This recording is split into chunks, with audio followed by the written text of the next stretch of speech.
This room is terrible. It's one of the worst rooms I've ever stepped foot in. The thing is I know I was never meant to pay attention to this room. This is nothing but a placeholder that the devs were certain no one would ever see. I'm paying way too much attention to the things in RuneScape that I know I'm not supposed to pay any attention to. If you were just an ordinary citizen, like a level 2 man or woman in Lumbridge, what city would bring you the most misery? Well, I've got that answer already, and I made a whole video about it. So if you haven't seen that, you should go watch it and make me very happy.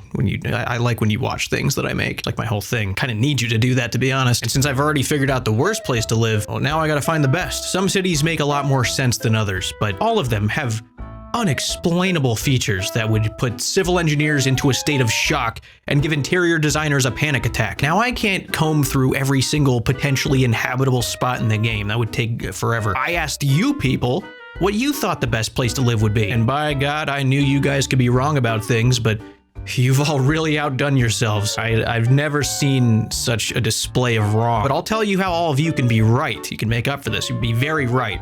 And that's by choosing to try today's sponsor, Cook Unity. Hey guys, you ever thought to yourself, wow, I don't want to cook right now because I'm not great at it, or I don't want to. I wish a chef did it for me. I've thought that a lot, almost every day, I think. Cook Unity has saved me in some of my darkest times. And by darkest times, I mean when I'm really hungry. Beautifully packaged meals. The selection is by far the best I've seen. Carolina pulled pork plate. It almost feels too good to be true, but it's not. It's real. And if I may, the tiramisu, trust me, that's my little gift to you, is informing you of that. There's nothing quite like feeling hungry and remembering that an award-winning chef has already cooked me a meal that's ready for me to make, and it's ready so fast. But I can personally vouch, they taste amazing, they're so convenient. Time management, not my specialty. It takes a huge load off my shoulders every week. It's very worth trying, especially if you have a super busy schedule. Get 50% off your first order of Cook Unity. Use the link in the description and use code J1MMY at checkout and feel the weight off your shoulders. Enjoy the saved time that you now have. Big thank you to Cook Unity for sponsoring today's video. I did look through all 900 comments on this post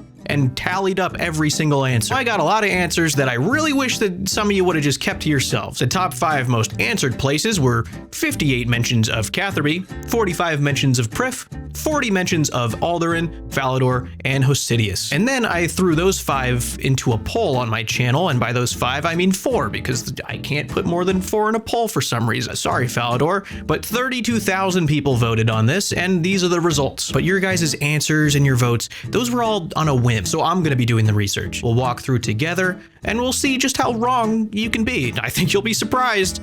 It's really wrong. And I'm not limiting the best places to just those 5. I'm going to be looking at other locations too, but for each of the bullet points, I'm going to look at these 5 since there were so many people that really wanted to live at them. And just like last time, I'm not going to be considering the true scale of anything. I'm looking at every location as is, the only way we've ever seen them, ever known them. Before we talk about the big 5, I want to talk about a few of the ones I don't plan on talking about for the rest of the video. There were 16 mentions of the wilderness, and the ones answering wilderness, I noticed there's some common themes that they share as people. If I say wildy, do I get everything north of the ditch? This one is automatically assuming that they become the ruler of wherever they move to. And the answer is no, by the way. Deep wildy, at least then the rest of my life would be about 5 minutes.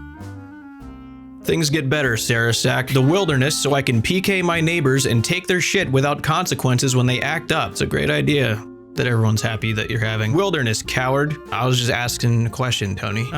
We had 10 votes for your mom's house. You know, I expected maybe 1 or 2 of those, but 10 of you. I really don't know you guys as well as I thought I did. I thought I had the community I wanted, but clearly I've got some work to do. And you start shedding the fat around here. I'm entering Xanaris with an aggressive mindset. I don't really know what they're saying, but it can't be great for the Xanaris locals. I don't think they're gonna be friends with him. Menofas. I heard there's no dice is there. There's a lot going on there, Josh. I don't know if we can't even get there yet. 14 votes for Gary's house. It's honestly not a bad choice. 4 votes for Dave's mom's house. Her name's Doris, by the way, people. 13 votes for Civitas Ia Fortis. If that's, I don't really care if that's how you say it right. I'm just gonna not trying again. People living there love getting robbed. Home invasion robbed too. It's not just pickpocketing. It's like you pickpocket and then home invasion. That place is not good. Remington got 14 mentions. Yanil with 15. Sears 18. Drainer 17. Gwyneth had 6 votes, which is that little town north of Prif. I thought a lot more people would vote for that one. There is that dragon on the mountain nearby, but I asked the locals about it, and they said that, you know, they leave the mountain alone and the mountain leaves them alone. So they're kind of living in harmony over there. So it's really not a big deal. The thing is you'd have to gain access to Prif to get to Gwyneth, because that's the only way to get there. And I don't see you completing Song of the Elves as a level 2. We'll get more into that later, because obviously there's a lot of you that like that place. Maybe we could explore the smaller details of some of the places mentioned in a different way later. I don't know what the future holds for ideas like this, but I'm sure there's some real wacky ones where we'll be back. But let's get to the big 5. Gielinor is a very dangerous place. Mostly due to us. Adventurers are pretty awful from a moral standpoint. There's a lot of us. But adventurers aside, the world itself is very dangerous. I mean, we've had this rogue group of dark wizards just loitering outside the gates of Varrock for, how long has it been now? 25 years? Happy anniversary? I don't know if the Varrock government's just kind of like turning a blind eye to them, but I mean, we've interrupted one scheme of theirs. There's no way they're done. They're still there hanging out. Wolves on a mountain gatekeeping Catherby, highwaymen assaulting people on the roads, some jail guards who are simply killers with bloodlust. These guys are probably worse than the Dark Wizards. The location you choose needs to be safe, because you're not living there as your maxed out character with best in slot defense gear and overhead prayers. You're there as a level 2 man, just trying to live an ordinary ass life. And with unpredictable adventurers roaming around the world on top of the dangers that were already there, you can't afford any more risks. There were 26 people who said that they would live in Lumbridge, which is insane to me. I mean, just ask Doris, the one that some of you want to live with anyway. Doris would rather live close to the wilderness ditch than live in Lumbridge, because she used to have an attack option on her while she was there. This is real, by the way. She says that you can go ask her in Edgeville right now. She'll say this exact thing. She actually is aware of her attack option, which is raising so many more questions, but I'm gonna not go down that rabbit hole. Lumbridge is every adventurer's first opportunity to just start slaughtering with no consequence. That place is hell. So let's look at the most voted for city, Prifdinus. I'm just gonna call it Prif, like every other person. Now I can see why so many of you wanted to live here. Prif has a lot going for it. It's very pretty. Just at first glance, it looks like a great place. But Prif's existence by itself is very complicated here. As an adventurer, we did Song of the Elves. We reopened Prif. It used to be a crystal. Did you know that?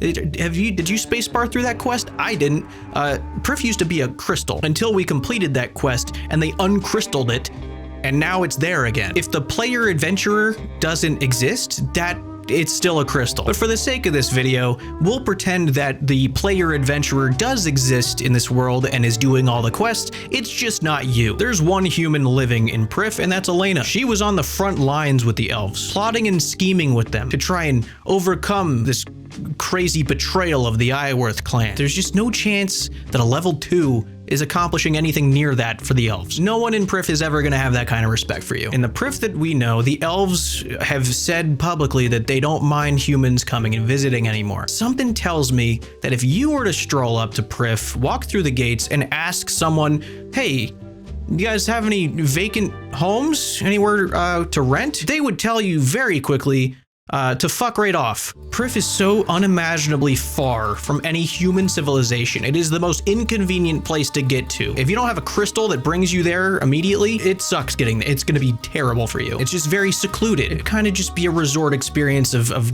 staying there and never leaving there. Next, we've got Catherby. It's usually like the second or third town that you discover as a fresh member. So this place is very dear to a lot of people. It's right along the coast. It's a very big trading hub, ships constantly coming in and out. The biggest concern surrounding Catherby is going to be White Wolf Mountain. And if you're wondering why it's called White Wolf Mountain, it's probably something to do with the platoon of angry, aggressive white wolves on said mountain. But there's a ton of land here for building homes.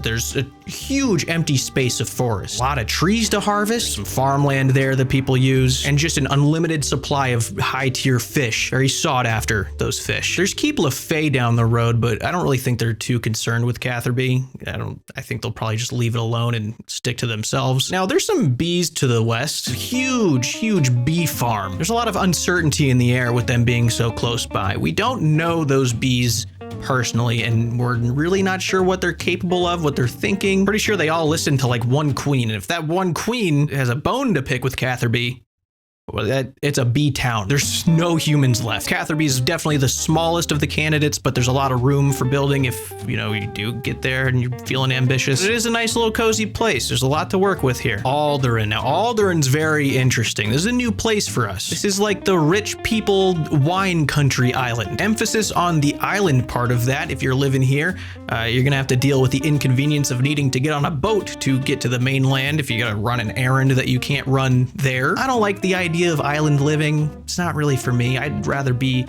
on a big landmass of some sort. But you're level 2 and you've got to traverse the sea to get anywhere, so I can't imagine a level 2, you know, sailing the seas is a great idea. The ocean's a scary place. You don't know what's in there. But if you're living here, you're either working here or you're a very rich person, so you might have the money to just pay someone to go do errands for you. I don't know how you became rich as a level 2. I'm not gonna pry at your endeavors, your very sketchy endeavors. But there's a great landscape here. There's a ton of trees to chop. Hey, it's me, the version of me that can stop time.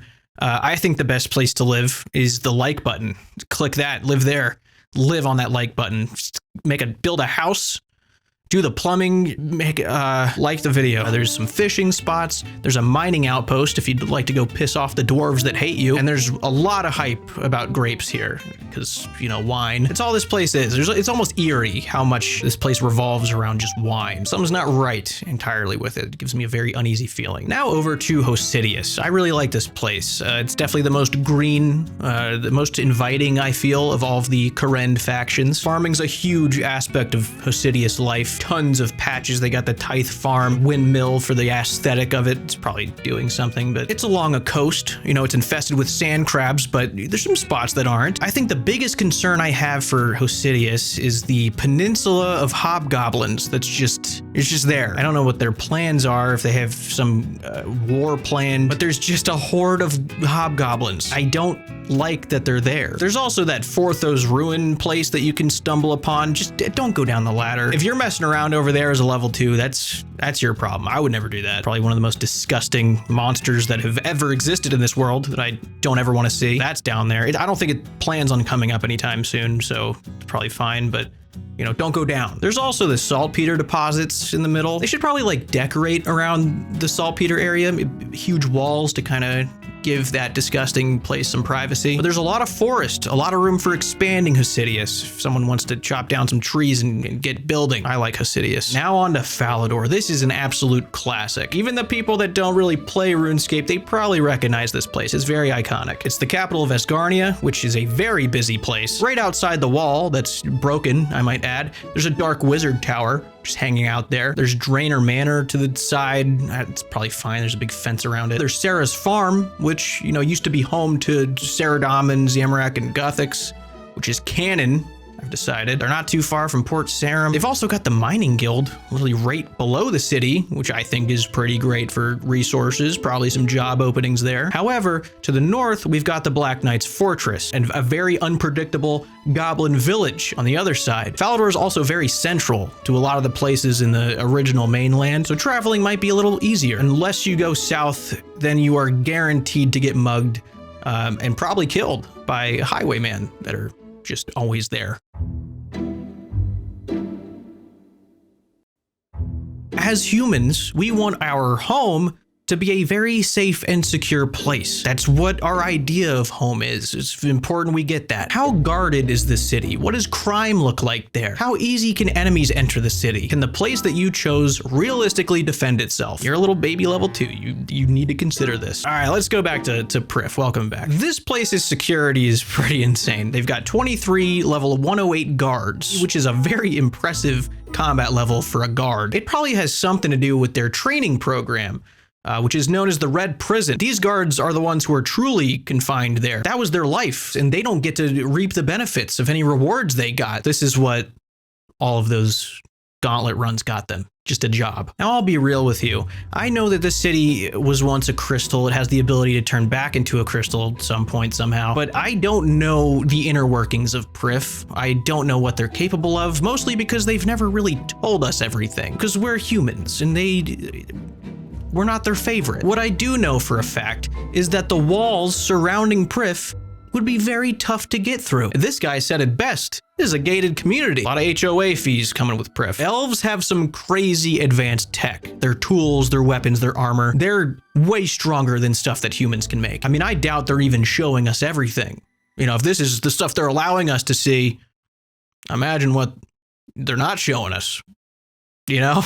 They might not have a traditional castle to defend the city, but they do have these really cool towers that offer a great vantage point. There's probably some cool mechanism of spirit power, elf magic that they can, you know, do together. Big laser beam, elf laser beam of some sort, I'm sure. But I'm sure an army of any size coming from any direction, they'd probably get lost on the way there. The worst part about Prif is the crime by the adventurers, nonetheless. The adventurers that went through so much to get this place opened and give these people peace, finally. That's the one who's coming. All these uniquely named elves are just being robbed by the same guy. Thieving in this game is so crazy to think about. I'm not gonna think about it anymore. Over to Catherby. Security's not great here, I'll just say it. I really hope the people here have Camelot Castle on speed dial, because that's their only hope. There's not a single guard in sight. It's just a big trading hub with a bunch of men and women. I mean, they clearly see something, you know, nice about this place. So maybe this is the logical place to be. I don't know, maybe they know something I don't. But even if they do rely on Camelot Castle, I mean, by the time that they get there, chances are whoever is attacking already won. Catherby is getting pillaged and completely taken over. This place has no chance. If something's attacking the city, your best bet is to get on one of those boats, hope it waits for you, and get the hell out of there. Sail away, never look back. And again, those bees? Don't say I didn't warn you. We need bees propaganda. That's what they want you to think. And the wolves up there, I've got a bad feeling about them. We've never seen them come down from the mountain and stroll into Catherby.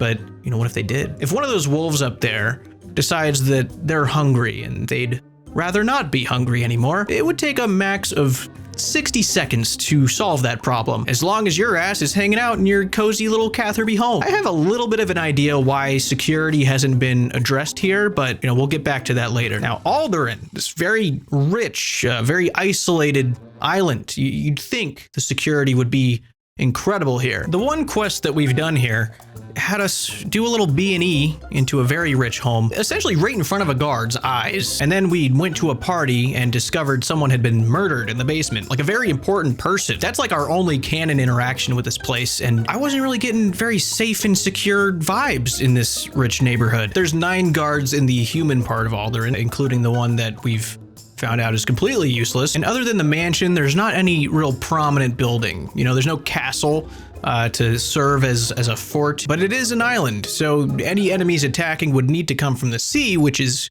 historically harder to do. Definitely a big defensive bonus for Alderaan, except on this island I couldn't find any cannon, ballista, nothing of the projectile genre anywhere. So invaders would probably just land without any resistance and then, you know, just kind of invade normally. I'd imagine if any bad guys found out just how weak the security is here, they would love to come here and hang out, killing everyone and take their stuff, hang out. Now, Hosidius is in a great situation, considering they're a part of the Great Kourend. Shazian is the dedicated military faction of Kourend, and they protect the rest of it. Shazian soldiers, they get hungry sometimes, as any human would. And Hosidius, well, they've got a great thing going on for people who are hungry. It's a lot of that going on, a lot of growing crops, a lot of picking crops too. Really convenient for making food. I think Hosidius is in good hands here because, you know, I think Shazian's doing their job well. I've never seen a lizardman shaman show up in the middle of any of these cities. There's a military outpost, little tent thing to the north, and also in the southwest region of Hosidius. So I'd imagine if anything was going too wrong, they could easily relay a message to Shazian and get more help. Hosidius isn't entirely dependent on the military either. They've got their own guards with, you know, melee and ranged, which you'd think that guards having both range and melee capabilities would be a normal thing. But I'm pretty sure, like Varrock, I don't think they have anyone capable of firing a ranged weapon. There is the Hobgoblin Peninsula, which is very eerie that exists. I also don't know the story behind this destroyed house or whatever this building was over here that the goblins are loitering at. I can't imagine that these little goblins are responsible, but they do like hanging out there. But I'm sure the guards of the city could clean house no problem if it came to it. So Hosidius is generally pretty safe, I'd say. Falador I would describe as the safest city, but not the most secure, because this is by far the most fortified, guarded city in the game. Guards are everywhere. They're patrolling the castle walls. They're in the square patrolling around the city in the residential district. There's a ton of guards here. And on top of that, there's 35 white knights just hanging around the castle. These guys are so certain that they would take care of any threat that entered the city. The only cannons that they have are in storage facing a wall. They're not worried, but there are some major flaws with the defense here. Flaws so drastic that it would probably lose them this city if an army of equal size came in and tried to take it. First being the wall that's broken on the west side. The unguarded collapsed wall in a discrete section of the city that's just begging to be used by anyone trying to infiltrate, by spies, assassins, any covert mission that an enemy force would want to use. I mean, they've got their entry. They're in.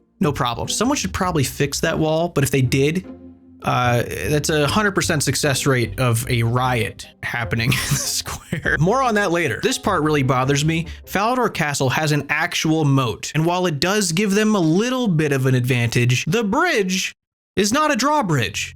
It's a stone bridge, so they can't lift it up and stop anything. Even though the bridge creates a choke point to the front door, there's no front door. No one built a gate to the castle. How'd they forget to put a door there, a gate, anything? There's nothing that can close off the castle to the city. This courtyard is just open for roaming. They couldn't close this place off if they wanted to. These knights have to be insanely confident in their close quarters abilities, because that's their only hope if bad guys get through that front gate of the city. But here's the thing. Any invaders, they wouldn't even use the front gate. They wouldn't even use the broken wall. They would just go to the south, because there is no gate. They didn't build a gate on the south part of the city, the other main entrance. I mean, yeah, there's a lot of guards active, they're stationed at both gates, but from a structural standpoint, these are very small things that have huge consequences. And I'd say it's not that big of a deal, but this is Falador we're talking about, and they're currently at war with the Black Knights, and tensions are high with Berthor. And either one of those factions could decide that it's time to take Falador through the south gate. It's tough to say which one of these places is the safest. I'll tell you what's not the safest city though. Varrock. That place got fucked up, dude. The Varrock guards did not have a good time. Do not raise a family in Varrock. That place is extremely vulnerable and their defenses are not good. I feel like an honorable mention of a safe place would have to be Gnome Stronghold. A lot of agile little guys running around that place, ready to go at any moment. They got spirit magic at the ready, gnome gliders in a hangar. These guys are ready for war. This place is locked down, dude. Look, you're an ordinary level 2 guy. You don't stray too far from home. You're not strong enough to go questing and traveling around the world slaying monsters. That's impossible for you. Most of your days will probably be spent at the place you chose to call home. So it's in your best interest to pick a place that can keep you occupied somehow. You also have to consider the housing potential, because places like Ardoin, as we've learned about, there's not much room for you there. And a very important thing to consider that a lot of people didn't is the default treatment of humans. So let's look at the most voted for place again. In this very particular timeline where you're not the adventurer, but the adventurer has done their thing, they've opened Prif up and they've allowed you through the gates. You gotta understand this about Prif. It was created by elves for elves. When they came here from another planet, they're not from this planet. That's why they built this. Siren and the elves, they've got all this crazy history. Their lore is so deep, there's so much of it, because they're not from the same planet as the rest of us. I believe that they're fine with humans visiting and perusing their markets and giving them money for things, but I just really doubt they're gonna be enthusiastic about a human asking if they could live there. Elena doesn't have too much to say after Song of the Elves, but I'm gonna guess that she's getting some pretty uncomfortable glares every day because her ears ain't doing the point thing. They can tell.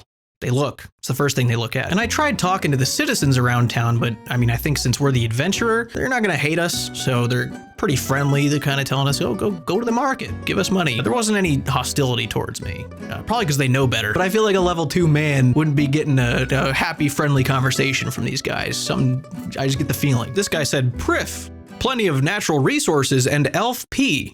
It's weird they didn't finish their sentence. Hands must have slipped and sent it early. A lot of people voting for Prif stated that they would come here because of the elf women. That was a huge selling point for them, which I get. But I don't know how else to tell you this. They don't fuck with you. In every sense of those words. A level 2 human is not getting with an elf. Come back to reality. But let's say by some miracle, they let you live there. And by some greater miracle, they don't hate your guts. And in that case, well, you'd have a great time there. It's a great place. They've got a great looking bar. They've got amazing views, pretty close to an ocean if you want to get away for a little bit. They've got an awesome market, shops around every corner, an elite training program if you think you could take on the gauntlet at level 2. Archery lessons. You've always wanted to try archery. Tons of housing space here. I mean, how great is that? I mean, it is awesome here for elves. Now we've got Catherby, and I think the big appeal here is that it kind of has that like tucked away feel. Real small town village living, very outdoorsy, big emphasis on fishing, but at the same time, I feel like it might be one of the most boring places to live because the only recreation you're getting here really is fishing and farming. And if you're living here, chances are one of those is probably your job. So the other can be your hobby, I guess, but that's about it. Most of the buildings are just little shops, and there's the port there that has some general goods. There's not a lot of living space here, but I mean, there's a ton of room for building more. You could easily expand Catherby if you got permission for that, which I'm fairly confident you'd get permission to do that. Because going back to why this town feels kind of odd, you know, security, the way it runs, is because historically, they've chosen a fish as their mayor. That's who runs this place, apparently. Because the counselor lady that's usually handling all the paperwork or whatever, she talks like one of the robots that you speak to on the phone that pisses everyone off. That's her in every conversation. People started electing a fish instead of her every time. So, I mean, this place is really just hanging on by a thread. It's not looking great for Catherby. That is a desperate move if I've ever seen one. I think I'd be taking a lot of vacations to Sears Village, or maybe you just leave on a ship, which is what this guy would do. Traveling around and picking up all the girls, which is exactly how that would work out for him. Alderaan is tough to grasp. I can't get a feel for Alderaan and the community there. I feel like those like really rich, snobby communities, they've always got some real sketchy stuff going on, a lot of scheming, which, I mean, it was very clear that that is happening there from the one quest that we do. It looks like the wealthy people gather for events there, like they got the whole play and the stage. The only play I saw there was the one that I crashed because the culprit of the killing was performing on stage. I'm not sure how the other performances have gone in the past, but I would assume they're pretty fine. So, I mean, that's already a lot more recreation than most cities have. Obviously, a big wine company has the most influence here. Very, very wealthy people running that company. So if you didn't retire here or you're not running a part of the wine company, chances are you're working here, you know, stomping on grapes or whatever, just faking a happy response anytime anyone talks to you. I know they've got the mixology stuff going on for herb lore or whatever. I don't know how open that is to everybody. I don't know what the lore is there. I haven't really done it myself. I don't know if you guys have ever gone to Mist Rock, the little dwarven mining outpost to the south, but those guys, if you were to offer them 6 trillion gold or a button that would erase half the humans in the world, they'd smash the button 60 times, even though they only needed to press it once. These guys hate humans more than anyone else. Talking to them makes them immediately mad at you. They're very aggressive dwarfs. So the island itself is very pretty, but you know, it is the island. It's very isolated. It's not for me. Maybe some of you guys like it. It's not for me. Hosidius though, that's a pretty nice place. I don't know if you can tell by now, but Hosidius is my favorite. I mean, look at this little hangout spot outside the bar. That's what a community looks like. Okay, that's a great place to hang out with friends. And there's not many cities have something like this. Farmers, shopkeepers, guards, loyal dogs around the market. Everyone's having a good time. Everyone's happy here. It's a happy place. I mean, I don't even know anything really about farming, but if I moved here, I'd be excited about farming. That's the kind of energy I'm getting here. And also because I'd have to, because what else am I gonna really do? But I mean, you guys know at this point, I'm a pretty big fan of woodcutting. I'm about to get 99 on my main account, and I got it on Rock Chomper recently, and they've got the woodcutting guild here. So maybe I'll build a house near that. This is where I would be. This is the place for me. I like a lot of the stuff going on here. Lastly, we've got Falador. Even though this place looks like it's constantly edging war, I think this would be a pretty nice place to live. There's an actual residential district here, a lot of nice houses. The houses do experience constant stomping on the roofs since Adventurers feel the need to train their stamina or whatever up here. Probably be a nightmare living in these, but the idea of it's nice. They've got a big party room for hanging out, the bar upstairs. There's a museum in the basement, which is awesome to see. Very good date to go on there, as Gary's proven before. They have one of my favorite inns near the square. They've also got an absolutely iconic park, one of the prettiest places on the map, I think. And I know someone mentioned the giant mole as a potential problem, but I mean, it doesn't seem like the mole's emerging to rampage the town or anything. It's just kind of inconveniencing the farmers a little bit. And there's no worry about being a human here, which is a huge bonus. There is a really questionable thing going on here where the guards in the square are constantly being murdered. And there seems to be no consequence of that to anyone. But speaking of the square, oh boy, if you live in Falador, okay, there's 100% chance that at some point in the next few years, you'll probably see a riot, probably quite a few riots. Realistically, the riots don't do anything to the infrastructure, but with all the cannons being placed, if one of those things goes off or they figure out how to start firing them into buildings, there's gonna be a big problem. We got problems. I'm not sure why Falador attracts the riots. I don't know why that's the riot hub, but that's just how it's been. That's the role it's played. Always has been, always will. A lot of history. There's a lot of history in this town. You know, both wholesome and extremely dark.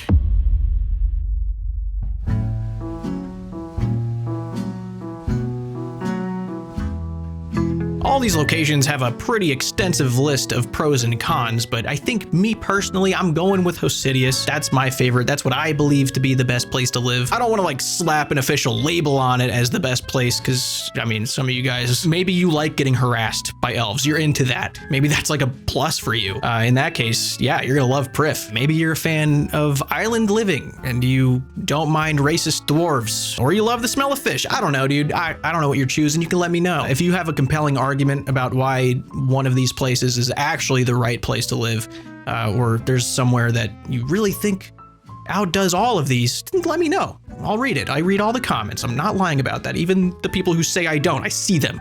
I'm aware of them. Clearly. That was fun. If there's something odd that you notice in the game and you think it'd be a good idea to explore it a little more, let me know. But that's all I got. Take it easy.